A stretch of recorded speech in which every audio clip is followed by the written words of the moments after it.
Now we're talking into the microphone like we weren't before. Who started recording and didn't turn the microphone on? Well, that was me. I did that. Can't really get around that one.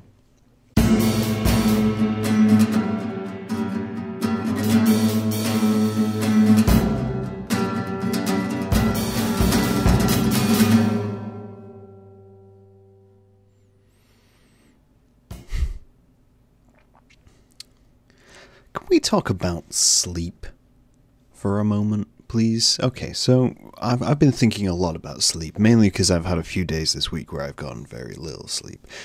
But I thought we'd talk about sleep. Sleep seems to be, within culture, the last bastion of a place for a silent, private moment. It's one of those places which is completely protected. I mean, that was the whole premise behind Nightmare on Elm Street, was that he can get into your dreams.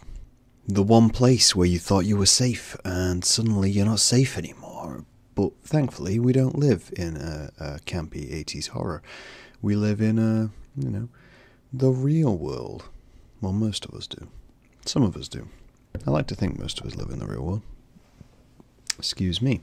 Okay, so I was thinking about sleep. I think sleep's one of those things which I think is, in the UK at least, we have an obsession with sleep. An absolute obsession.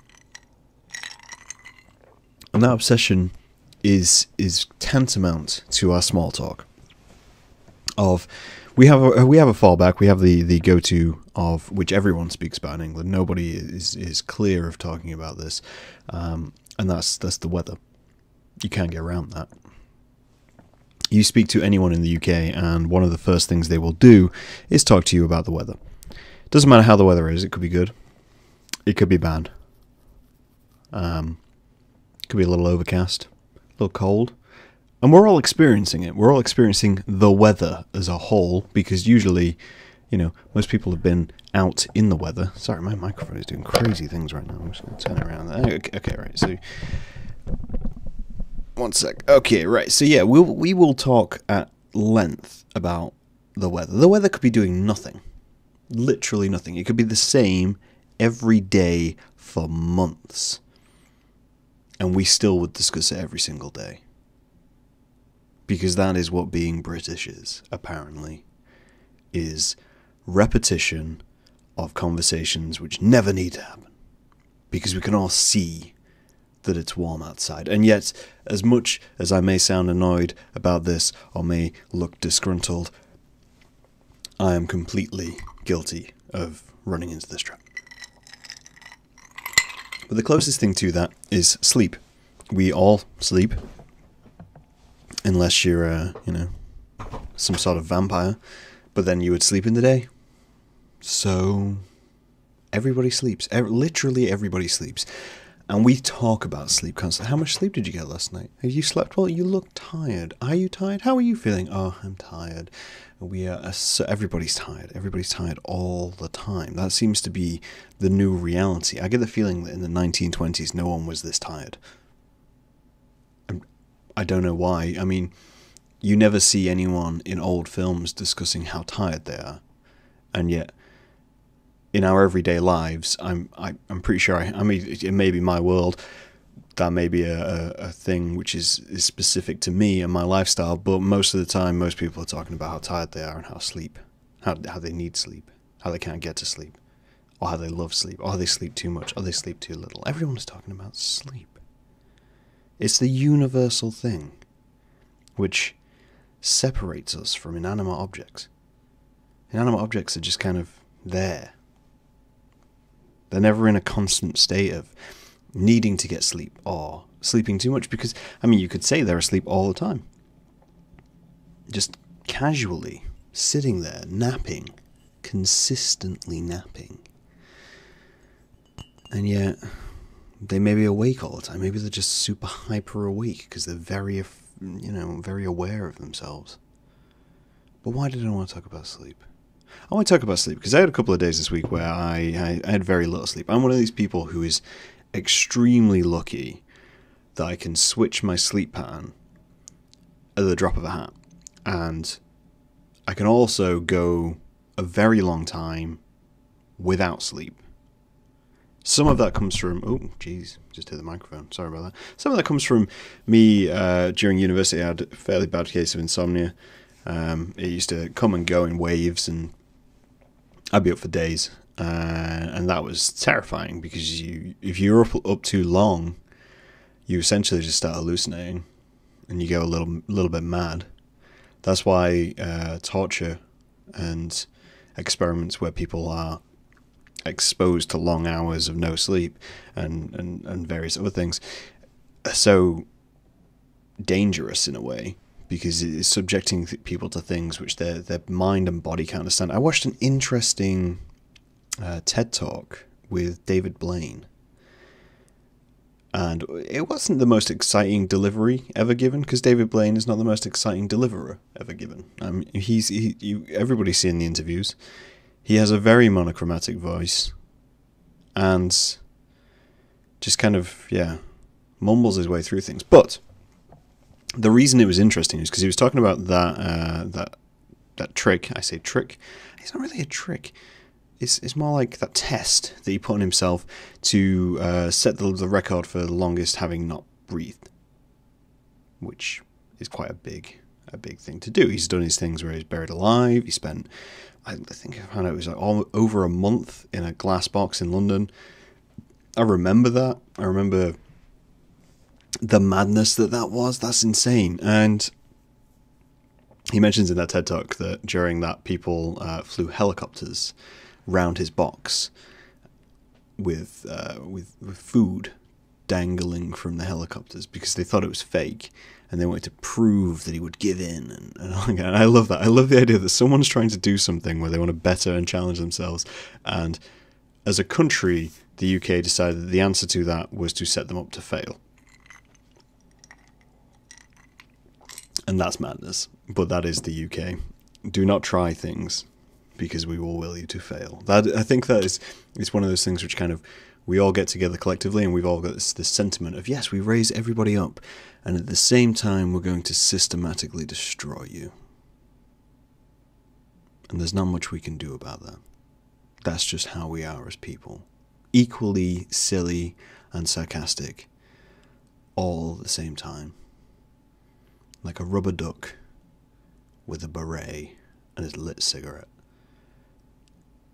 We're jovial, but we're serious. Back to my point. So, yeah, I was listening to this talk by David Blaine and how he likes to push himself and how he likes to go and do things which have never been done, and how they're dangerous because you don't know how the body will react when you deprive it of things it needs. And so with sleep's exactly the same thing. We don't know what happens. We don't know the health damage to no sleep. We can predict, but we never want to do that to a person. We never want to put them in a situation where they die because of lack of sleep. And everyone seems to have a different need for sleep. Everyone seems to have a different kind of sleep level, in a way, a quota which needs filling. Some people can survive, like myself. I'll get to the story in a minute, but yeah, I can survive on very little sleep, maybe 3-4 hours for days. I could do that for days, and I'd be okay. I'd not be great. I'd be the grumpiest person you've ever met in the world, and I'm fairly grumpy to begin with. So the bar is raised there in terms of what needs to happen. But then other people require so much sleep, 8 to 9 hours a night. To me, that just seems like wasting time. That's my relationship with sleep is not great, because I see sleep as a waste of time. I'm not doing anything. And people are like, oh, but what about dreams? I'm thinking, well, dreams aren't that creative. I can be more creative when I'm awake than what's going on in my dreams. So the reason I bring this up, so yeah, for the last few days, I finished a shift at work, and rather than going to bed, I stayed up, and I did the classic 24-hour run, essentially. And I went through my day after my work, and I think, let's see, what time have I gone up? I've gone up through. So I would have been up at least, let's say at least 24 hours And then I took a 3-hour nap. And then I woke up and then I went out on a night out, where I was up till 6 or 7 in the morning. And I was tired, but I was okay. I wasn't drastically dying or anything. I kept having moments where I'd lull a little bit. There was more staring into space moments than there usually is. I mean, everybody has a good 10 to 12 a day, right? Where you just stare into space and you let the void of reality slowly consume you. But there was maybe, say, 16 or 15 of these moments, and they'd come on regular occurrence. And you just kind of learn to accept that when you're tired, that you're just going to sit and stare at things. And I drink a lot of caffeine. This is what a lot of people. This annoys the living daylights out of me. Not that there's not much daylight within me, but so let's say I approach somebody and say that I didn't sleep well, or I didn't get much sleep because of the amount of caffeine I drink, they instantly assume that it's because I've had too much caffeine. Now, I'm aware that I have a caffeine problem, but there is 1,000,001 reasons why a person may not sleep well. It is not right to assume instantly that it's caffeine. It's always the same answer. Oh, you should cut back on your caffeine or drink less coffee throughout the day. And I'm thinking, it had been hours since I had coffee. The effects of coffee had clearly worn off. I just didn't sleep well because I couldn't get comfortable. I saw a post the other day. I say the other day, it was today, on Facebook, and it was about a blanket.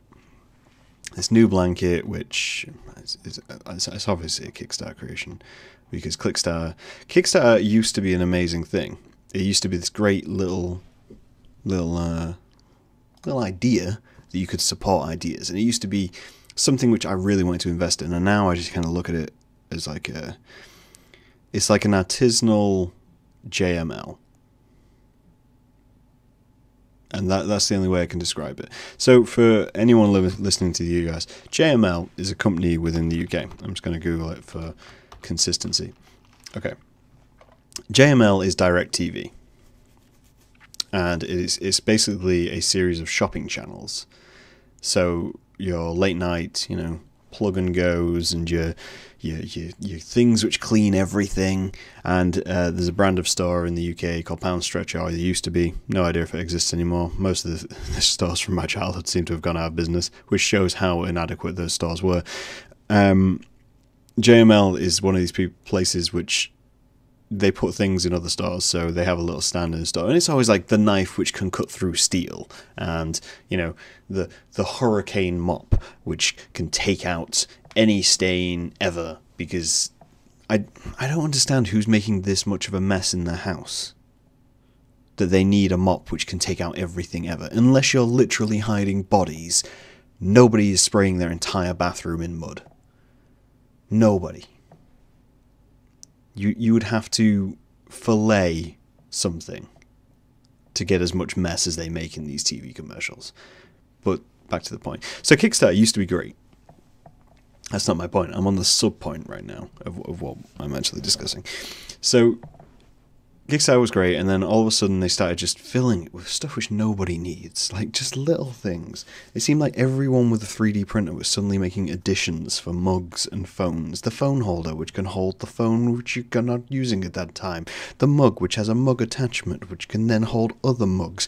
But you don't want it to hold other mugs. You want it to hold an iPad, which can then sit on there. Oh wait, you need to charge your iPad. Well, this phone has a built-in base, which would portably charge your iPad. And then that has that comes with a mug attachment as well. That's fantastic. I don't know why I got really British there and sounded like Michael McIntyre.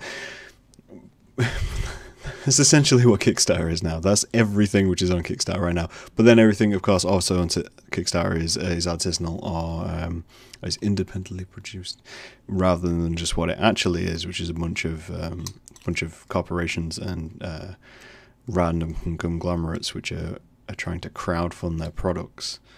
How did I get onto Kickstarter? The blanket, that's where I was going. I do apologise. This podcast is getting all over the place. But this blanket I saw, and essentially this blanket weighs more than an average blanket. I think it said that they weighed something like 15 to 22 pounds. And that's a fair amount for a blanket to weigh. That's, I mean, I'm gonna have to do the conversion because I'm part of the empire, which means I don't know how much that is to kilograms. That's 9 kilograms. 9.97 kilograms, if you want to be specific. I mean, we can put that in stone. That's almost 2 stone. It's like 1.5 stone.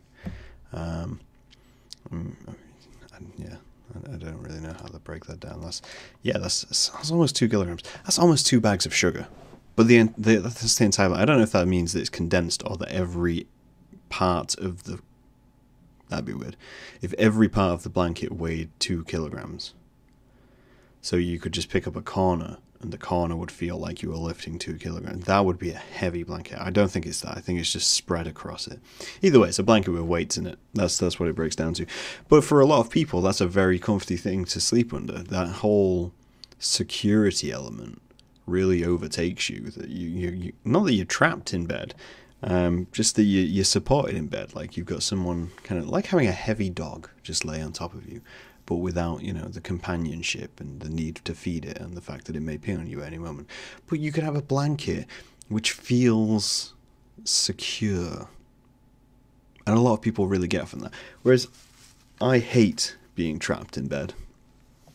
I'm not a fan of quilts which will just float away. I'm not saying helium quilts are a good idea or anything like that. Apart from being hugely flammable, it seems a very expensive way to use one of the noble glasses. But I could sleep without a quilt. I do sleep without a quilt fairly often. I roll around in bed all the time. I move. I basically just throw my quilt about. If I was trapped under a weighty quilt or blanket, I would not sleep. I'd just feel trapped. I'd wake up in the middle of the night thinking someone was trying to smother me. That's not a feeling I want in bed.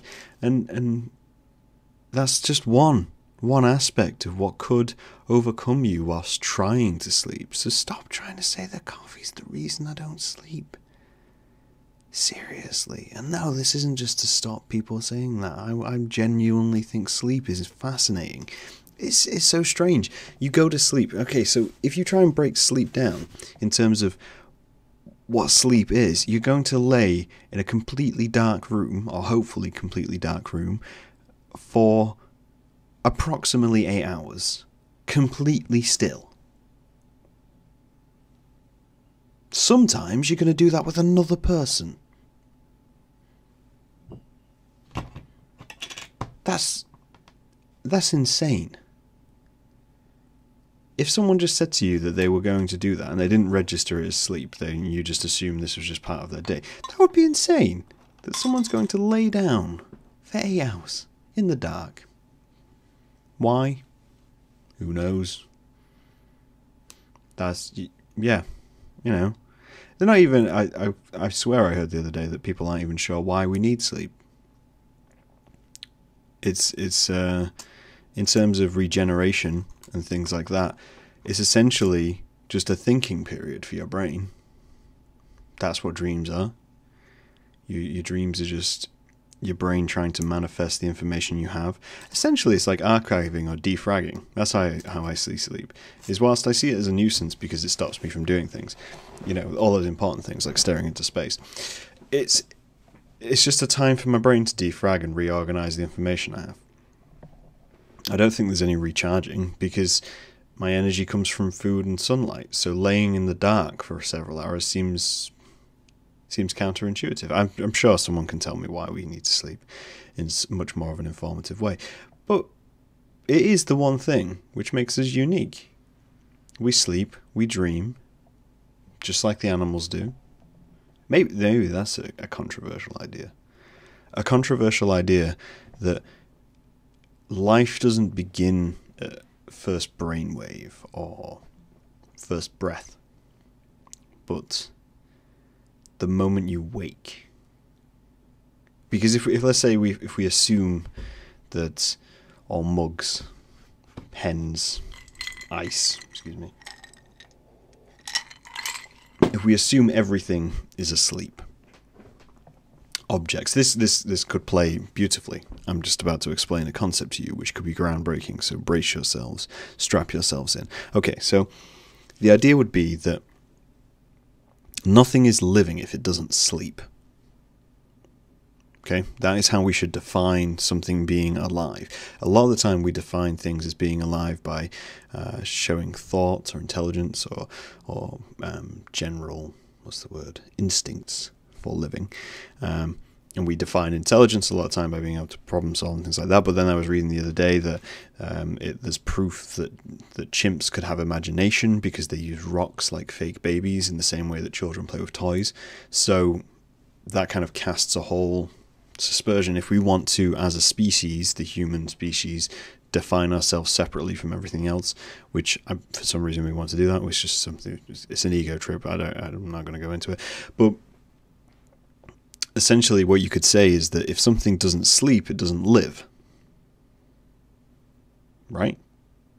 Follow me on this logic. So you take a mug, nice little mug here, which you can hear, and this mug is asleep. Completely asleep. In animated films and sci-fis and things like that, when an object comes alive, it wakes up, generally by having eyes appear on it. So you could say that everything is asleep. All items within the world are asleep. Yes. Okay.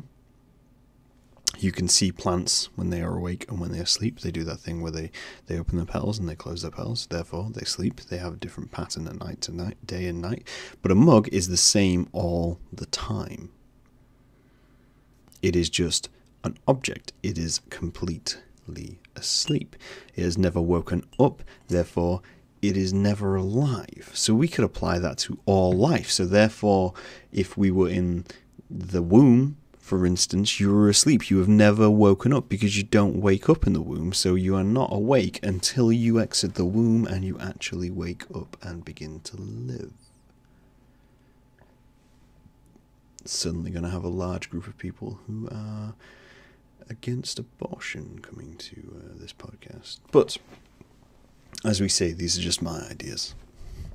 And my ideas are my ideas. But I quite like that idea. I like the idea that if you don't sleep, you're not alive. It is a requirement for every living object within the world. A reaction to needing to sleep. All living beings. Animals, humans, plants, everything which has a sleep cycle, we can define as being alive. And existing as alive. And everything else is just existing, I guess. I mean, everything exists. I'm not saying this is how you define purpose. There's a huge different conversation to be had there about other things, but in terms of sleep, I think that's fairly rounded out. That sleep is what defines us. It's a strange, mysterious being of ritual, nocturnal, I was going to say emissions, but that's a completely different topic again. I've got to keep these safe for work.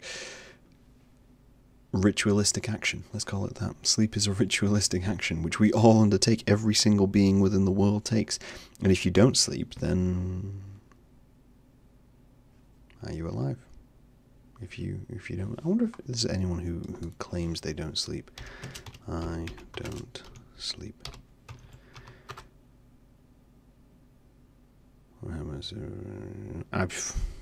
Google doesn't answer that question.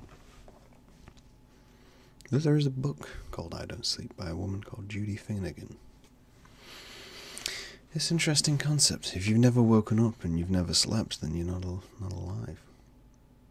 Maybe this is just me. Maybe I'm just rambling once again. Nothing would surprise me about that. Maybe I'm just sitting here wondering about sleep and its intermittent time of interrupting my day and being something which is constantly on everybody's minds and under discussion. You would think by now, as a society, considering it is something we have done since the concept of man and life, I say man, I mean humanity and life, has been created, you would think that we would have gotten this down to a T by now. That we would have completely flattened this out so it was so instantaneous and you could say, yes, these are the instructions to get to sleep. But no. After all this time, our instructions to get to sleep are go lay down and relax. Dark room. That'll help. So strange. Maybe you guys should get some sleep. Maybe I should. Something to think about. I'll talk to you guys later.